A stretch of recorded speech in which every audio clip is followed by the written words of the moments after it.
ಆತ್ಮೀಯ ಬಂಧುಗಳೇ, ಶ್ರೀಮದ್ ಭಗವದ್ಗೀತೆ ತತ್ವ ವಿವೇಚನಿ ಟೀಕಾ ಅಧ್ಯಾಯ 3 ಕರ್ಮಯೋಗ. ಇದರಿಂದ ಇವತ್ತು ಮೊದಲನೇ ಶ್ಲೋಕವನ್ನು ತಿಳ್ಕೊಳ್ಳೋಣ. ಶ್ಲೋಕ 1.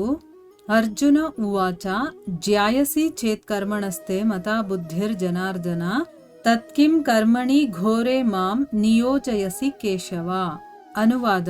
ಅರ್ಜುನನು ಹೇಳಿದನು, ಹೇ ಜನಾರ್ದನನೇ, ಒಂದು ವೇಳೆ ನಿನಗೆ ಕರ್ಮಕ್ಕಿಂತ ಜ್ಞಾನವು ಶ್ರೇಷ್ಠವೆಂದು ಮಾನ್ಯವಾದರೆ, ಹೇ ಕೇಶವನೇ, ಮತ್ತೇಕೆ ನನ್ನನ್ನು ಭಯಂಕರವಾದ ಕರ್ಮದಲ್ಲಿ ತೊಡಗಿಸುತ್ತೀಯೇ?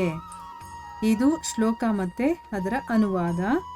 ಈಗ ಇದನ್ನು ಅರ್ಥ ಮಾಡ್ಕೊಳ್ಳೋದಕ್ಕೆ ಪ್ರಯತ್ನ ಮಾಡೋಣ. ಇಲ್ಲಿ ಅರ್ಜುನ ಕೇಳ್ತಾ ಇದ್ದಾನೆ, ಹೇ ಜನಾರ್ದನ. ಇಲ್ಲಿ ಭಗವಂತನನ್ನ ಜನಾರ್ದನ ಅಂತ ಕರಿತಾ ಇದ್ದಾನೆ. ಆಮೇಲೆ ಏನು ಕೇಳ್ತಾ ಇದ್ದಾನೆ ಅವನು? ಒಂದು ವೇಳೆ ನಿನಗೆ ಕರ್ಮಕ್ಕಿಂತ ಜ್ಞಾನನೇ ಶ್ರೇಷ್ಠ ಅಂತ ಅನ್ಸಿದ್ದಿದ್ರೆ, ಹೇ ಕೇಶವನೇ. ಮತ್ತೆ ಇಲ್ಲಿ ಇನ್ನೊಂದು ಹೆಸರನ್ನ ತಗೊಳ್ತಾ ಇದ್ದಾನೆ, ಕೇಶವ ಅಂತ ಅಂದ್ಬಿಟ್ಟು. ಮತ್ ಯಾಕೆ ನನ್ನನ್ನು ಭಯಂಕರವಾದಂಥ ಕರ್ಮದಲ್ಲಿ ತೊಡಗಿಸ್ತಾ ಇದೆಯಾ? ಅಂದರೆ ಯುದ್ಧ ಮಾಡು ಅಂತ ನೀನು ಯಾಕೆ ಹೇಳ್ತಾ ಇದೆಯಾ? ಕರ್ಮಕ್ಕಿಂತ ಜ್ಞಾನ ಶ್ರೇಷ್ಠ ಅಂತಂದಮೇಲೆ ಜ್ಞಾನದಲ್ಲಿ ನೀನು ಮುಂದುವರಿ ಅಂತ ಹೇಳ್ಬೋದಿತ್ತು. ಜ್ಞಾನವನ್ನು ತಿಳ್ಕೊ, ನೀನು ಜ್ಞಾನ ಮಾರ್ಗದಲ್ಲಿರು ಅಂತ. ಆದರೆ ನನ್ನ ಕೈಯಲ್ಲಿ ಈ ರೀತಿಯ ಒಂದು ಭಯಂಕರವಾದಂಥ ಕೆಲಸವನ್ನು ಯಾಕೆ ಮಾಡಿಸ್ತಾ ಇದೆಯಾ ಅಂತಂದ್ಬಿಟ್ಟು ಇಲ್ಲಿ ಕೇಳ್ತಾ ಇದ್ದಾನೆ ಅರ್ಜುನ. ಈಗ ಪ್ರಶ್ನೆಗಳ ಮುಖಾಂತರ ಇದನ್ನು ಅರ್ಥ ಮಾಡ್ಕೊಳ್ಳೋದಕ್ಕೆ ಪ್ರಯತ್ನ ಮಾಡೋಣ. ಮೊದಲನೇ ಪ್ರಶ್ನೆ ಏನಪ್ಪ ಅಂತಂದರೆ, ಕರ್ಮಕ್ಕಿಂತ ಜ್ಞಾನವು ಶ್ರೇಷ್ಠ ಅಂತ ಇದಕ್ಕಿಂತ ಮೊದಲು ಭಗವಂತ ಎಲ್ಲಿ ಹೇಳಿದ್ದಾನೆ? ಒಂದು ವೇಳೆ ಹೇಳದಿದ್ರೆ ಅರ್ಜುನನ ಪ್ರಶ್ನೆಗೆ ಆಧಾರ ಏನು? ಈ ಪ್ರಶ್ನೆ ಏನಪ್ಪ ಅಂತಂದರೆ, ಅರ್ಜುನ ಇಲ್ಲಿ ಕರ್ಮಕ್ಕಿಂತ ಜ್ಞಾನ ಶ್ರೇಷ್ಠ ಅಂತ ಅನ್ಕೊಂಡಿದ್ದಿದ್ರೆ ನೀನು ನನಗೆ ಯಾಕೆ ಈ ಒಂದು ಕರ್ಮದಲ್ಲಿ ತೊಡಗಿಸ್ತಾ ಇದೆಯಾ ಅಂತ ಕೇಳ್ತಾ ಇದ್ದಾನಲ್ಲ. ಆದರೆ ಕರ್ಮಕ್ಕಿಂತ ಜ್ಞಾನನೇ ಶ್ರೇಷ್ಠ ಅಂತ ಎಲ್ಲೂ ಕೃಷ್ಣ ಹೇಳಿಲ್ವಲ್ಲ. ಎಲ್ಲಿ ಹೇಳಿದ್ದಾನೆ? ಒಂದು ವೇಳೆ ಹೇಳಿಲ್ಲ ಅಂತಂದರೆ ಅರ್ಜುನ ಈ ರೀತಿ ಪ್ರಶ್ನೆ ಕೇಳೋದಕ್ಕೆ ಕಾರಣ ಅಥವಾ ಆಧಾರ ಏನು? ಈಗ ಅಲ್ಲಿ ಹೇಳಿದ್ರೆ ಅವನು ಕೇಳಿದ್ರೆ ಅದಕ್ಕೊಂದು ಅರ್ಥ ಇರುತ್ತೆ. ಅವನು ಹೇಳಲಿಲ್ಲ ಅಂತಂದರೆ ಇವನೇ ಆ ಪ್ರಶ್ನೆನ ಹೇಗೆ ಅವನು ಉತ್ಪತ್ತಿ ಮಾಡಿಕೊಂಡು ಇಲ್ಲಿ ಕೇಳ್ತಾ ಇದ್ದಾನೆ ಅಂತಂದ್ಬಿಟ್ಟು ಪ್ರಶ್ನೆ ಕೇಳ್ತಾ ಇದ್ದಾರೆ. ನಾವು ಈ ರೀತಿ ಯಾವತ್ತಾದರೂ ಯೋಚನೆ ಮಾಡಿದ್ದೀವಾ? ಇಲ್ಲ. ಅದಕ್ಕೆ ನೋಡಿ, ಯಾರಾದರೂ ಒಬ್ಬರು ತಿಳುವಳಿಕೆ ಇರೋರು ಹೇಳೋದನ್ನ ಕೇಳಬೇಕು ನಾವು. ಆ ತತ್ವಗಳು ಏನಿದೆಯೋ ಆಗ ನಮ್ಗೆ ಅರ್ಥ ಆಗುತ್ತೆ, ಆಯಿತಾ? ಉತ್ತರ ಏನು ಅಂತಂದರೆ, ಭಗವಂತ ಹೀಗೆ ಎಲ್ಲೂ ಹೇಳಿಲ್ಲ. ಅಂದರೆ ಏನು? ಕರ್ಮಕ್ಕಿಂತ ಜ್ಞಾನನೇ ಶ್ರೇಷ್ಠ ಅಂತ ಎಲ್ಲೂ ಹೇಳಿಲ್ಲ. ಆದರೆ ಅರ್ಜುನ ಭಗವಂತನ ವಚನಗಳ ಮರ್ಮ ಮತ್ತು ತತ್ವವನ್ನು ತಿಳ್ಕೊಳ್ಳದೇ ಇರುವ ಕಾರಣದಿಂದ, ಈಗ ನಾವು ಹಾಗೆ ಮಾಡೋದಲ್ವಾ, ನಮಗೆ ನಮ್ಮ ಮುಂದೆ ಇರುವಂಥವ್ರು ಏನೋ ಒಂದು ವಿಚಾರವನ್ನು ಹೇಳ್ತಾ ಇರ್ತಾರೆ. ಆದರೆ ಅವ್ರು ಏನು ಹೇಳ್ತಾ ಇದ್ದಾರೋ ಹಾಗೆ ನಾವು ಅರ್ಥ ಮಾಡಿಕೊಳ್ಳದೆ ನಮ್ಮ ಕಲ್ಪನೆ ಒಂದಿರುತ್ತಲ್ಲ, ನಾವೇ ಒಂದು ರೀತಿಯಲ್ಲಿ ಅದನ್ನು ತಗೊಂಡು ನಾವು ಯೋಚನೆ ಮಾಡಿ ಆ ರೀತಿ ಅದನ್ನು ಅರ್ಥ ಮಾಡ್ಕೊಳ್ಳೋದಕ್ಕೆ ಪ್ರಯತ್ನ ಮಾಡ್ತೀವಿ. ಅದು ತಪ್ಪಾಗುತ್ತೆ. ಇಲ್ಲಿ ಭಗವಂತ ಹೇಳಿರೋದೇ ಬೇರೆ, ಆದರೆ ಇಲ್ಲಿ ಅವನು ಅರ್ಥ ಮಾಡ್ಕೊಳ್ತಾ ಇರೋದೇ ಬೇರೆ.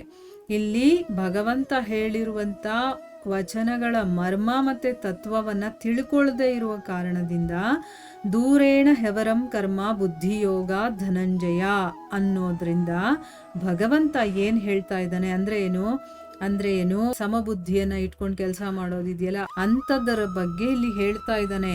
ಜ್ಞಾನಕ್ಕಿಂತ ಕರ್ಮ ಅನ್ನೋದು ತುಚ್ಛ ಅಂತ ಹೇಳ್ತಾ ಇದ್ದಾನೆ ಅಂತ ಇವನು ಅನ್ಕೊಳ್ತಾನೆ. ಇಲ್ಲಿ ಭಗವಂತ ಹೇಳ್ತಾ ಇರೋದೇನು? ಬುದ್ಧಿಯೋಗದಿಂದ ಜ್ಞಾನದ ಬಗ್ಗೆ ಹೇಳ್ತಾ ಇದ್ದಾನೆ. ಮತ್ತೆ ಆ ಜ್ಞಾನಕ್ಕಿಂತ ಕರ್ಮ ತುಂಬ ಕೆಳಮಟ್ಟದ್ದು ಅಂತ ಹೇಳ್ತಾ ಇದ್ದಾನೆ ಅಂತ ಇವನು ಅರ್ಥ ಮಾಡ್ಕೊಳ್ತಾನೆ. ವಾಸ್ತವಿಕತೆ ಭಗವಂತ ಹೇಳ್ತಾ ಇರೋದು ಏನಪ್ಪ ಅಂತಂದರೆ, ಬುದ್ಧಿಯೋಗ ಅನ್ನುವಂಥ ಶಬ್ದ ಇಲ್ಲಿ ಜ್ಞಾನಕ್ಕೆ ಸಂಬಂಧಪಟ್ಟಿಲ್ಲ. ಇಲ್ಲಿ ಅವನು ಬುದ್ಧಿಯೋಗದಿಂದ ಅಂತಂದರೆ ಬುದ್ಧಿಯೋಗ ಅಂತ ಅವನು ವರ್ಡ್ ಯೂಸ್ ಮಾಡಿದಾನಲ್ಲ. ಅಂದರೆ ನೋಡಿ, ಇಲ್ಲಿ ದೂರೇಣ ಹೆವರಂ ಕರ್ಮ ಬುದ್ಧಿಯೋಗ ಧನಂಜಯ ಅಂತ ಹೇಳಿದಾನಲ್ಲ. ಬುದ್ಧಿಯೋಗ ಅಂತಂದರೆ ಅವನು ಜ್ಞಾನ ಅಂತ ತಿಳ್ಕೊಳ್ತಾನೆ. ಸೊ ಅದಕ್ಕೆ ಜ್ಞಾನಕ್ಕಿಂತ ಕರ್ಮ ಕಡಿಮೆ ಅಂತ ಅವನು ಹೇಳ್ತಾ ಇದ್ದಾನೆ ಅಂತ ಅರ್ಥ ಮಾಡ್ಕೊಂಡಿದ್ದಾನೆ. ಬುದ್ಧಿಯೋಗ ಅಂತಂದರೆ ಇಲ್ಲಿ ಬುದ್ಧಿ ಅಂತಂದರೆ ಜ್ಞಾನ ಅಂತ ಅರ್ಥ ಅಲ್ಲ. ಬುದ್ಧಿಯೋಗ ಅಂತಂದರೆ ಸಮಬುದ್ಧಿಯಿಂದ ಕರ್ಮ ಮಾಡುವಂಥದ್ದು, ಕರ್ಮಯೋಗ ಅಂತ ಹೇಳ್ತೀವಲ್ವ, ಅದನ್ನು ಮಾಡುವಂಥದ್ದು. ಅದನ್ನು ಹೇಳೋದಕ್ಕೋಸ್ಕರ ಮತ್ತು ಇಲ್ಲಿ ಕರ್ಮ ಅಂತ ಶಬ್ದ ತಗೊಂಡಿದ್ದಾರಲ್ಲ, ಅದು ಸಕಾಮ ಕರ್ಮ ಅಂತ ತಿಳ್ಕೊಬೇಕು. ಈಗ ಇನ್ನೊಂದು ಸರಿ ಕ್ಲಿಯರಾಗಿ ಹೇಳ್ಬಿಡ್ತೀನಿ. ಏನು ಅಂತಂದರೆ, ಅರ್ಜುನ ಹೇಗೆ ಅರ್ಥ ಮಾಡ್ಕೊಂಡಿದ್ದಾನೆ, ಭಗವಂತ ಹೇಳ್ತಾ ಇದ್ದಾನೆ ಬುದ್ಧಿಯೋಗದಿಂದ, ಅಂದರೆ ಬುದ್ಧಿಯೋಗ ಅಂದರೆ ಜ್ಞಾನ ಅಂತ ಅವನು ಅರ್ಥ ಮಾಡಿಕೊಂಡು, ಜ್ಞಾನಕ್ಕಿಂತ ಕರ್ಮ ಕಡಿಮೆ ಮಟ್ಟದ್ದು, ತುಚ್ಛ ಅಂತ ತಿಳ್ಕೋಬೇಕು ಅಂತ ಅದನ್ನು ಹೇಳ್ತಾ ಇದ್ದಾನೆ ಅಂತ ಅವನು ಅಂದ್ಕೊಳ್ತಾನೆ. ಆದರೆ ಇಲ್ಲಿ ಭಗವಂತ ಹೇಳಿರೋದೇನು, ಬುದ್ಧಿಯೋಗ ಅಂತಂದರೆ ಏನು, ಸಮಬುದ್ಧಿಯಿಂದ ಕೆಲಸ ಮಾಡೋದು ಅಂತ, ಜ್ಞಾನ ಅಂತ ಅಲ್ಲ ಅದರ ಅರ್ಥ. ಆಮೇಲೆ ಕರ್ಮ ಅನ್ನುವಂಥ ಶಬ್ದ ಯೂಸ್ ಮಾಡಿದಾನಲ್ಲ, ಅದು ಬಂದು ಸಕಾಮ ಕರ್ಮಕ್ಕೆ ಹೇಳಿರುವಂಥದ್ದು. ಅಂದರೆ ಸಕಾಮ ತುಚ್ಛವಾಗಿರುವಂಥದ್ದು, ಅದಕ್ಕಿಂತ ಸಮಬುದ್ಧಿಯಲ್ಲಿ ನಾವು ಕೆಲಸ ಮಾಡ್ತೀವಲ್ವಾ, ಅದು ಶ್ರೇಷ್ಠ ಅನ್ನೋ ಒಂದು ಅರ್ಥದಲ್ಲಿ ಅವನು ಹೇಳಿದ್ದಾನೆ. ಇವಾಗ ಅರ್ಥ ಆಗಿದೆ ಅಲ್ವಾ? ಯಾಕೆ ಅಂತಂದರೆ ಅದೇ ಶ್ಲೋಕದಲ್ಲಿ ಭಗವಂತ ಫಲಾಪೇಕ್ಷಿಗಳನ್ನು ಕೃಪಣಾಃ ಫಲಹೇತವಃ ಅಂತ ಹೇಳಿ ಅತ್ಯಂತ ದೀನರು ಅವರು ಅಂತ ತಿಳಿಸಿದ್ದಾನೆ. ಮತ್ತೆ ಆ ಸಕಾಮ ಕರ್ಮಗಳನ್ನು ತುಚ್ಛ ಅಂತ ಹೇಳಿ ಬುದ್ಧೌ ಶರಣಮನ್ವಿಚ್ಛ ಎಂಬುದರಿಂದ ಸಮಬುದ್ಧಿ ರೂಪಿ ಕರ್ಮಯೋಗದ ಆಶ್ರಯ ಹೊಂದುವಂತೆ ಆದೇಶವನ್ನು ಕೊಟ್ಟಿದ್ದಾನೆ. ಆದರೂ ಕೂಡ ಅರ್ಜುನ ಈ ತತ್ವವನ್ನು ತಿಳ್ಕೊಳ್ಳಿಲ್ಲ. ಅದರಿಂದ ಅವನ ಮನಸ್ಸಲ್ಲಿ ಮೇಲಿನ ಪ್ರಶ್ನೆ ಅವನಿಗೆ ಏಳುತ್ತೆ. ಈಗ ಅರ್ಜುನ ಏನು ತಿಳ್ಕೊಂಡ, ಭಗವಂತ ಏನು ಹೇಳಿದ್ದ ಅನ್ನೋದು ನಮಗೆ ಕ್ಲಿಯರ್ ಆಗಿ ಗೊತ್ತಾಯ್ತಲ್ವಾ? ನೆಕ್ಸ್ಟು ಅದೇ ಶ್ಲೋಕದಲ್ಲಿ ಏನು ಹೇಳಿದ್ದಾನೆ ಭಗವಂತ, ಫಲಾಪೇಕ್ಷಿಗಳನ್ನು, ಯಾರು ಫಲದ ಅಪೇಕ್ಷೆ ಇಟ್ಕೊಂಡು ಕೆಲಸಗಳನ್ನು ಮಾಡ್ತಾರೋ ಅವರನ್ನು ಕೃಪಣಾಃ ಅಂತ ಹೇಳಿದ್ದಾರೆ.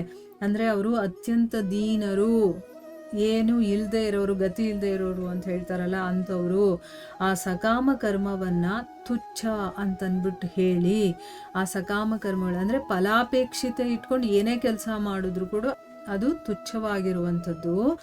ಬುದ್ಧೌ ಶರಣಮನ್ವಿಚ್ಛ ಅಂತಂದ್ರೆ ಏನು, ಸಮಬುದ್ಧಿ ಇರುವಂಥ ಒಂದು ಕರ್ಮದ ಆಶ್ರಯವನ್ನು ನೀನು ತಗೋ ಅಂತ ಹೇಳಿದ್ದಾನೆ. ಅಲ್ಲಿ ಆದೇಶ ಕೊಟ್ಟಿದ್ದಾನೆ ಭಗವಂತ. ಅಂದರೆ ನೀನು ಸಕಾಮ ಕರ್ಮವನ್ನು ಬಿಟ್ಟು ಸಮಬುದ್ಧಿಯಿಂದ ಆ ರೀತಿ ನೀನು ಕರ್ಮಯೋಗವನ್ನು ಮಾಡು ಅಂತ ಹೇಳಿದ್ದಾನೆ. ಆದರೂ ಕೂಡ ಅರ್ಜುನ ಅದರ ತತ್ವವನ್ನು ತಿಳ್ಕೊಳ್ಳಿಲ್ಲ, ಅವನಿಗೆ ಅರ್ಥ ಆಗಿಲ್ಲ. ಅದಕ್ಕೋಸ್ಕರ ಅವನು ಈ ಪ್ರಶ್ನೆಯನ್ನು ಕೇಳಿದ್ದಾನೆ, ಅಥವಾ ಅವನ ಮನಸ್ಸಲ್ಲಿ ಪ್ರಶ್ನೆ ಎದ್ದಿದೆ. ಅಂದರೆ ನೀನು ನನಗೆ ಕರ್ಮಕ್ಕಿಂತ ಜ್ಞಾನನೇ ಮೇಲು ಅಂತಂದಮೇಲೆ ನನಗೆ ಯಾಕೆ ಈ ಭಯಂಕರವಾದಂಥ ಕರ್ಮದಲ್ಲಿ ಹಾಕ್ತಾ ಇದೆಯಾ ಅಂತ. ಆದರೆ ಭಗವಂತ ಹೇಳಿರೋದೇನು, ಸಕಾಮವನ್ನು ಬಿಟ್ಟು ನೀನು ಸಮಬುದ್ಧಿಯಲ್ಲಿ ನೀನು ಕರ್ಮಯೋಗವನ್ನು ಮಾಡು ಅಂತ ಹೇಳಿರೋದು. ಈಗ ಕ್ಲಿಯರಾಗಿ ಅರ್ಥ ಆಗಿದೆ ಅಲ್ವಾ? ಅದಕ್ಕೆ ನಾವು ಕೂಡ ಫಲಾಪೇಕ್ಷಿತವಾದಂತಹ ಕರ್ಮ ಅಂತಂದ್ರೆ ಏನು, ಸಕಾಮ ಕರ್ಮವನ್ನು ಬಿಟ್ಟು ಸಮಬುದ್ಧಿ ಉಳ್ಳವರಾಗಿ ಕರ್ಮಯೋಗವನ್ನು ಮಾಡೋದನ್ನು ನಾವು ಅಭ್ಯಾಸ ಮಾಡಿಕೊಳ್ಳೋಣ ಅಂತ ಹೇಳ್ತಾ ಇಲ್ಲಿಗೆ ಮುಗಿಸೋಣ. ಮುಂದಿನ ಪ್ರಶ್ನೆಯನ್ನು ನಾವು ಮುಂದಿನ ಭಾಗದಲ್ಲಿ ತಿಳ್ಕೊಳ್ಳೋಣ. ಹರೇ ಕೃಷ್ಣ.